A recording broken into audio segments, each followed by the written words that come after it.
At 8, we are continuing our coverage of the aftermath of Hurricane Ian and the cleanup effort here in Southwest Florida.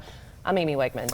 And I'm Trent Eric. This morning, we continue to see the devastation around town. And this morning, we are learning that more than half of the schools in Lee County's district need some repair after the hurricane. Yeah, so schools in Lee County are closed this week. They are damaged. The report from the district varies building by building. Some had minor damage and some really had major damage. This morning, our Colton Chavez joins us live. He's just before the bridge to Fort Myers Beach.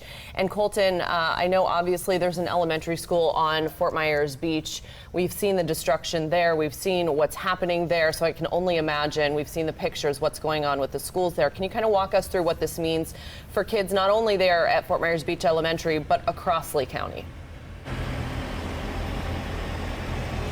Yeah, Amy, you said it, and you can see the restoration efforts already. Look at all of these vehicles making their way into this area. Like you said, I'm right before the Fort Myers Beach Bridge, and normally this is an area where people are able to take bicycles and be able to drive across the bridge to Fort Myers Beach. And the reason we're down here today is because the Lee County School District is going to be having their meeting later tonight to talk about all of the damage we've seen, and specifically schools like Fort Myers Beach Elementary, which is just across the bridge. As you can see, this entire area is blocked off, so we really haven't been able to get over there. And I'm going to move a little bit up here. Karen, follow me just to make sure we're staying safe.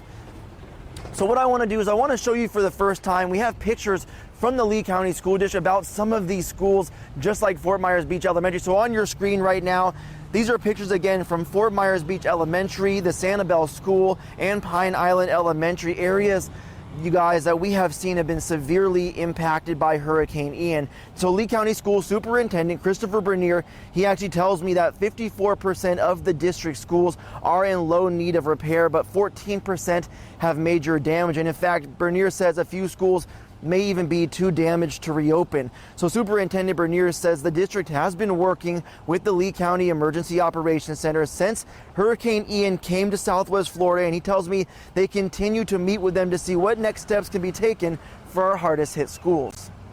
Actively working on plans for those damaged sites that include potentially relocating students, teachers, and staff.